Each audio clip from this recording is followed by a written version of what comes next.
اپنا گھر چلا لوں گی اور تم 1 مہینے کا ایڈوانس جو ہے روپے لے لو تاکہ بچوں کے لیے عید کا کپڑا ہو جائے۔ عمر ابن عبدالعزیز رحمت اللہ علیہ جو وقت کے امیر ہیں، وقت کے خلیفہ ہیں، بادشاہ ہیں، 3 بر اعظم کا مالک، 3 بر اعظم کا بادشاہ، فرماتے ہیں کہ وہ اپنے خزانچی کے پاس جا کر کہتے ہیں کہ مجھے جو ہے 1 مہینے کا پگار ایڈوانس میں دے دو، تنخواہ ایڈوانس میں دے دو۔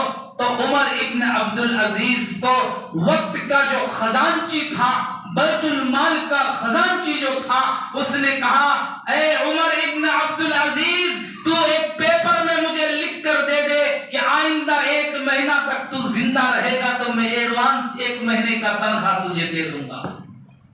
کسے کہہ رہے ہیں؟ امیر المؤمنین کو۔ کون مانگنے گئے؟ جو بادشاہ ہے، 3 بر اعظم کا بادشاہ، وہ کہتے ہیں کہ مجھے دے دو، خزانچی سے مانگ رہے ہیں۔ اس لیے ہمارے حکومت دانوں کو، ہمارے سیاستدان کو، ہمارے وزیروں کو، ہمارے دنیا میں کام کرنے والے ان سیاستدانوں کو سبق ہونا چاہیے کہ جو مال ہوتا ہے وہ بیت المال کا مال ہے، وہ عوام کا مال ہے، اس کے اندر کسی طرح سے کسی کا بھی کوئی حق نہیں ہوتا ہے، اس میں ہم خیانت نہیں کر سکتے۔ واپس آ کر اپنی بیوی سے کہتے ہیں کہ بھئی ہم انتظام نہیں کر سکتے۔ اسی طریقے سے پرانے پھٹے کپڑے میں عمر ابن عبدالعزیز جو وقت کا بادشاہ ہے، ان کی بیٹی، بیٹے، لڑکے سب جو ہے پرانے پھٹے پرانے کپڑوں میں آ کر عید کی نماز ادا کرتے ہیں اور عید مناتے ہیں۔ آج ہمارے حال دیکھے کہ بھائی آج ہمیں اپنے کو بڑا کہنے کے لیے، اپنے آپ کو بڑا بتانے کے لیے، تاکہ لوگ مجھے کہیں بھئی کتنا بڑا مالدار ہے کہ ہم خود بڑے بڑے مالوں میں جا کر کپڑے لیتے ہیں، یہ بھئی یہ 2000 کا، یہ 5000 کا، یہ 10,000 کا، یہ فلاں کا، اتنے کا کپڑا لیتے ہیں۔ پھر کس سے لیتے ہیں؟ سنگا سے اٹھا کر لیتے ہیں۔ ہماری بیویاں وہ افسوس ہے کہ وہ یہ نہیں سمجھتی ہیں کہ ہمارے شوہروں کے لیے حلال یا حرام، وہ ساری چیزوں کو پڑے رکھ کر کے وہ کپڑے کے اندر، لباس کے اندر فوکس کرتی ہیں کہ مجھے فلاں مال میں جا کر کپڑا لینا ہے، مجھے فلاں دکان میں جا کر کپڑا لینا ہے، 10,000 کا سوٹ لینا ہے، 5,000 کا سوٹ لینا ہے، یہ فلاں بیگ جو ہے 5,000 کا لینا ہے۔ میں فلاں جگہ سے کپڑا نہیں خریدتی، میں ساسولی میں نہیں خریدتی، میں شیموگا میں نہیں خریدتی، میں تو داونگیرے میں جا کر خریدوں گی، میں یہاں نہیں خریدوں گی، میں تو منگلور میں جا کر خریدوں گی، میں یہاں نہیں خریدوں گی، میں تو بنگلور میں جا کر خریدوں گی۔ اسے یہ معلوم نہیں ہے کہ حرام کیا ہے اور حلال کیا ہے۔ میری بات کڑوی لگے گی لیکن جو شریعت ہے وہ صحیح ہے اور اس کو اپنانا ضروری ہے۔ عمر ابن عبدالعزیز رحمت اللہ علیہ عید کے دن بڑے بڑے بادشاہ، بڑے بڑے لوگ ان سے ملاقات کے لیے آ رہے ہیں۔ ایسے وقت میں عمر ابن عبدالعزیز کا لڑکا بھی سامنے آیا ہے اور اس وقت میں پرانے کپڑے میں آیا ہے۔ عمر ابن عبدالعزیز یہ کہتے ہیں میرا بیٹا مجھے معاف کرنا، میں نے آج تمہارے دل کو بہت دکھایا ہے۔ بیٹا بھی عمر ابن عبدالعزیز کا تھا، فرمایا کہ میرے والد مجھے کوئی غم نہیں ہے، اس لیے کہ عید تو پرانے کپڑے سے بھی پڑھی جا سکتی ہے، عید کی نماز ادا کی جا سکتی ہے۔ ایک مرتبہ عمر ابن عبدالعزیز رحمت اللہ علیہ وہ آتے ہیں، اپنی بیوی سے کہتے ہیں کچھ روپے ہیں، کہا کیا کرو گے؟ کہا میری دل کی خواہش ہے کہ ہم انگور کھائیں گے۔ کون بول رہے ہیں؟ کون بول رہے ہیں؟ 3 بڑے اعظم کا بادشاہ بول رہے ہیں کہ اگر کچھ روپے ہو مجھے انگور کھانے کا تمنا ہے۔ یا تو پنچایتی کا اگر ممبر بن گیا ہو تو پورے سدیا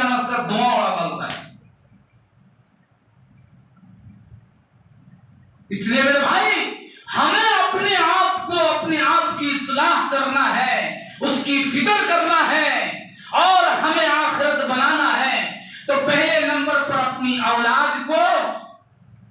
اولاد کے لیے نیک بیوی کا انتخاب کرے، اسکول کا پڑھا ہوا بڑے مالدار گھر کا بہت خوبصورت نہ تلاش کرے، بلکہ تلاش یہ کرے کہ ہماری بیوی نیک ہو، ہماری بیوی شریعت کا پابند ہو، ہماری بیوی نبی کی سنت کو اپنانے والا ہو۔ یہ پہلی چیز۔ دوسرے نمبر پر جب بچہ پیدا ہو جائے تو اس کا اچھا نام رکھنے کی فکر کرنا، اور تیسرے نمبر پر اپنی اولاد کی صحیح اصلاح کی فکر کرنا۔ اب بچوں کی وجہ سے ہمیں بڑے اپنے آپ میں لڑ لیتے ہیں، کیوں؟ اس لیے کہ میرا بیٹا کیا بھی کریں دے، میرا بیٹا کیا بھی نہیں بھی، میرا بیٹا اچھا۔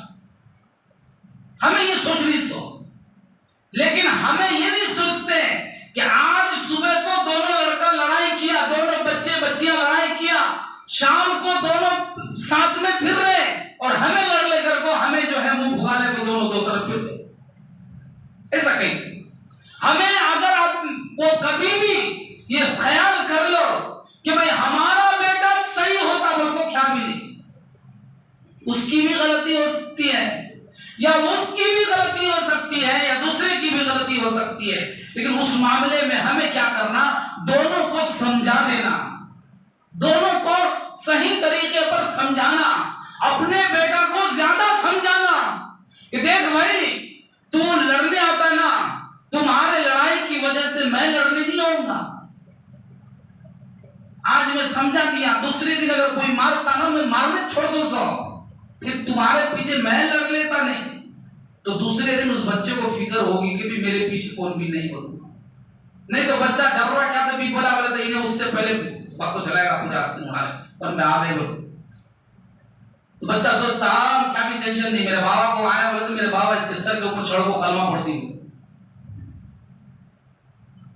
ایسا نہیں کرنا ہے، بلکہ بچوں کو سمجھانا ہے، اس کو ڈرانا ہے، اخلاق اچھی بناؤ، عادت اچھی بناؤ، ایسا بناؤ کہ تو چلے تو لوگ تجھے دیکھتا رہے، تو بولے تو لوگ تجھے سنتا رہے، تو اگر سو جائے تو لوگ تمہارا انتظار کرتا رہے، اگر تو ایک دن گاؤں میں نہ رہے تو لوگ تجھے ڈھونڈتے رہے، تلاش کرتے رہے۔ تو ایسی اخلاق بنا، تو ایسی عادت بنا،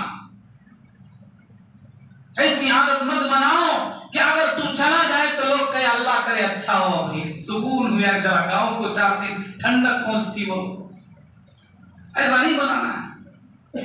میری بات میرے بھائی جو میں بول رہا ہوں یہ میں اپنے لیے بھی بول رہا ہوں اور آپ کے لیے بھی بول رہا ہوں، کسی سے کوئی دشمنی نہیں ہے، بلکہ ہمیں اور آپ کی اولاد اگر کہیں لڑ رہا ہے، کوئی باتیں کر رہا ہے، کوئی جھگڑا کر رہا ہے، تو ہمیں کیا کرنا؟ دونوں کو سمجھانا اور اپنے لڑکا کو بھی سمجھانا، ان کو وجہ سے ہمیں آپس میں بڑے لڑائی نہیں کر لینا۔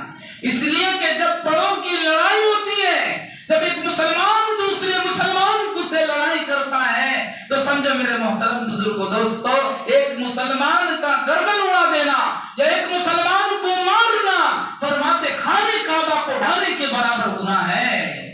ایذائے مسلم حرام ہے، ایک مسلمان کو تکلیف دینا بہت بڑا گناہ ہے۔ اس لیے ہمیں کیا کرنا؟ ہمیں اپنے ماحول کو صحیح بنانے کی فکر کرنا، اپنی اولاد کی تربیت کرنا، ان کو صحیح راستے پر لانے کی فکر کرنا۔ بہت سارے واقعات ہیں، بہت ساری چیزیں ہیں، بتاتے رہے تو 2-3 دن تک بتاتے رہے گے تو ختم نہیں ہوگا، لیکن ہمیں کیا کرنا ہے؟ ہمیں اپنی اولاد کی فکر کرنا ہے، بچوں کو صحیح طریقے پر کپڑا پہنا ہے۔ اب 4 سال 5 سال ہو جاتا ہے بچے کپڑا پہنتے نہیں، چڈی ڈالتے نہیں، پھرتے رہتا ہوں اسے دھڑا چڈی ہوئی، اس کو معلوم ہونا چاہیے ہمارے اندر بھی شرم کی چیزیں ہیں، چھوڑا دے ہوں پھر تو اوپر میں ایک شرط ڈالے نیچے میں کچھ بھی نہیں اور پھر رہے گرم ہوا میں۔